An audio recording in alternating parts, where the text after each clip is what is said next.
ვისაუბრებთ კუთხით გასროლილ სხეულზე და ვიტყვით თუ ვენოლ სიჩქარით რომ გავისროლოთ სხეული, რომელიც x ღერძთან ადგეს ალფა კუთხის. რა იქნება მისი ფრენის სიშორე, რა იქნება ამ ფრენის მაქსიმალური სიმაღლე, რა იქნება ფრენის დრო და ასე შემდეგ.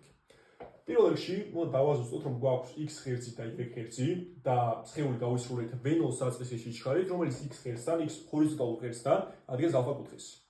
მაშინ თუ ეს სიჩქარე არის ვენოლი, მოდი ჯერ ვიპოვოთ რა იქნება საწყისის სიჩქარე x ღერძზე და რა იქნება საწყისის სიჩქარე y ღერძზე. აი, სამკუთხედს თუ დავაკვირდებით, ეს არის ვენოლი x-ი, ანუ საწყისის სიჩქარე x ღერძზე, ეს არის საწყისის სიჩქარე y ღერძზე და ეს არის საწყისის სიჩქარე ვენოლი. მაშინ თუ ეს კუთხე იქნება ალფა, სინუს ალფა იქნება ვენოლი y გაყოფილი ვენოლზე, იმიტომ რომ ეს მართკუთხა სამკუთხედია და ამ კუთხის სინუსი იქნება მოპირდაპირე კათეტი, რაც არის ვენოლი y გაყოფილი ვენოლზე. აქედან ვენოლ y, ანუ საწყისის სიჩქარის მდგენელი y ღერძზე გამოდის ვენოლ ჯერ სინუს ალფა. რაც შეეხება კოსინუს ალფას, კოსინუს ალფა იქნება ვენოლ x გაყოფილი ვენოლზე, საიდანაც საწყისის სიჩქარე y ღერძზე გამოდის ვენოლი გამრავლებული კოსინუს ალფაზე. თუ გექნება ვენოლი მეტრწამებში და ალფა რაღაც გრადუსებში, მაშინ ჩავსვათ ვენოლს და ალფას და ვიპოვით საწყის სიჩქარის x ღერძზე და საწყის სიჩქარის y ღერძზე.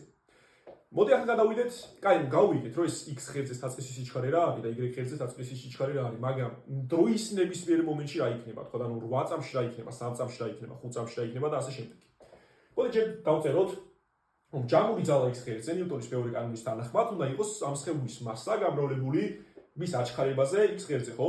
მაგრამ ამ სხეულზე ნებისმიერ მომენტში თუ ჰაერის წინააღმდეგობას არ გავითვალისწინებთ, მოქმედებს მხოლოდ სიმძიმის ძალა, mg. ანუ x ღერძზე ძალა არ გვექნება. ძალა გვაქვს მხოლოდ y ღერძზე, კერძოდ მინუს y ღერძის საწინააღმდეგო მიმართულებით mg, ხო? ანუ ეს მასა ჯერ აჩქარება x-ზე უნდა იყოს 0, იმიტომ რომ ძალა არ გვაქვს, რაც ნიშნავს, რომ აჩქარება x ღერძზე უნდა იყოს 0, რაც ნიშნავს იმას, რომ x ღერძზე სიჩქარე ნებისმიერ მომენტში იქნება ის რაც იყო თავიდან, ანუ ეს ვენოლ ჯერ კოსინუს ალფა. ხოლო რა შეეხება y ღერძზე, ძალა y ღერძზე უნდა იყოს მასა ჯერ აჩქარება y ღერძზე, რაც უნდა იყოს მინუს mg. რადგან y ღერძი ზემოთ არის და mg არის ქვემოთ მიმართული და შესაბამისად აჩქარება y ღერძზე გამოვა მინუს g. სადაც g არის თავისუფალი ვარდის აჩქარება, თქვა დედამიწის შემთხვევაში იქნება 9.91 მეტრწამ კვადრატი დაახლოებით.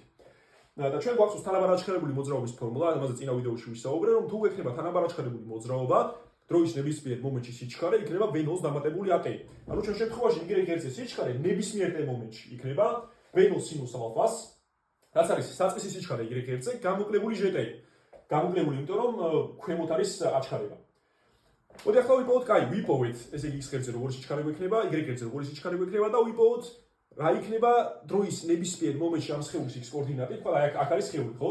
რაღაც მომენტში რა იქნება ეს x კოორდინატი და რა იქნება y კოორდინატი.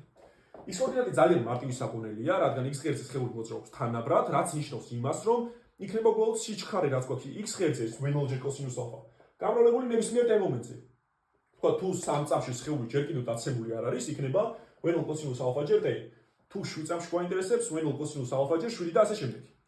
ხოლო რა შეეხება y-ს, აქ ცოტა რთულად არის საქმე, რადგან ანუ არ გვაქვს თანაბარი მოძრაობა, გვაქვს თანაბარ აჩქარებული მოძრაობა, რაც ნიშნავს იმას, რომ გვექნება ვენოლ ჯერ t-ს დამატებული at კვადრატ ნახევარი.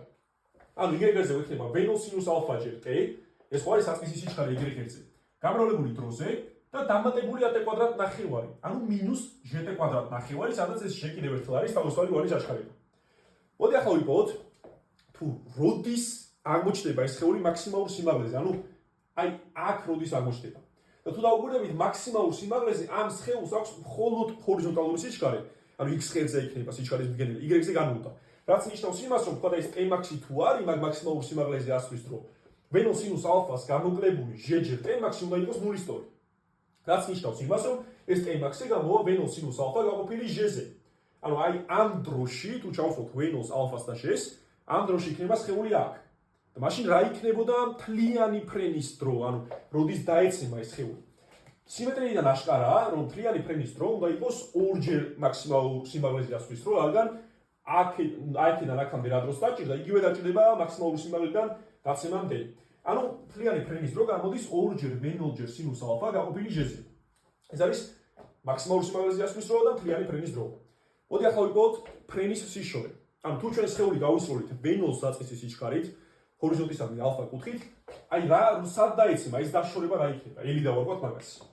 ესო ვიპოვოთ, უნდა შევხედოთ x-ის დამოკიდებულებას დროზე და ამ დროში ჩვენ უნდა ჩავსვათ მთლიანი ფრენის დრო.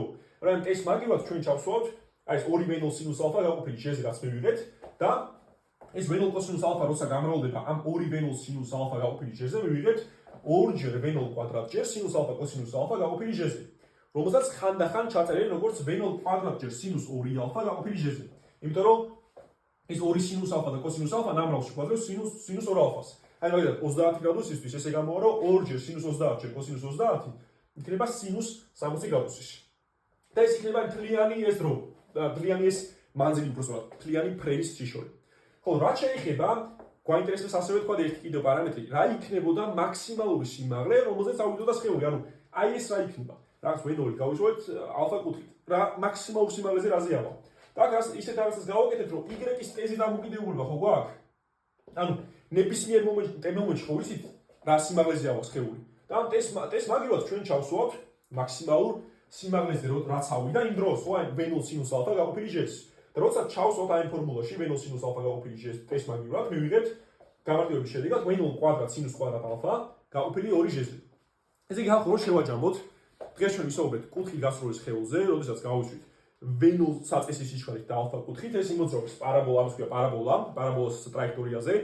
ვიპოვეთ ასევე თუ რა იქნებოდა საწყისი სიჩქარე x ღერძზე, საწყისი სიჩქარე y ღერძზე, რა იქნებოდა სიჩქარეები x ღერძზე და y ღერძზე დროის ნებისმიერ მომენტში, რა იქნებოდა დროის ნებისმიერ მომენტში მისი კოორდინატი, x კოორდინატი და y კოორდინატი. ასევე ვიპოვეთ მაქსიმალურ სიმაღლეზე ასვლის დრო და მაქსიმალური სიმაღლე, რომელზეც ავიდოდა ეს სხეული და ჩვენ ვიპოვეთ ასევე ფრენის სიშორი, ანუ სად დაეცემოდა სხეული. და ერთი მნიშვნელოვანი დეტალია, რომ აი თუ ამ ფორმულას დავუკვირდებით ვენოლ კვადრატ სინუს 2 ალფა გაყოფილი ჟ-ზე. თუ ალფა იქნება 45 გრადუსი, მაშინ ეს სინუს 2 ალფა იქნება სინუს 90 გრადუსის, ანუ ერთი სწორი.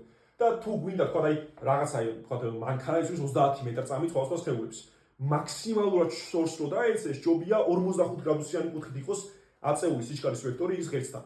ეს არის ხალხო პირველი ნაწილი კუთხით გასროლის სხეულის და მეორე ნაწილში იგივეს გამიხილა უბრალოდ კონკრეტული რიცხვებისთვის. ავიღებთ ვენოლ საწყის სიჩქარეს, ალფას და ჟ-ს თქვა მივიჩნევთ 10 სტოლად და ვიპოვით ყველა ამ პარამეტრს კონკრეტული რიცხვებისთვის. დიდი მადლობა ყურადღებისთვის და წარმატებებს ვისურვებთ ყველას.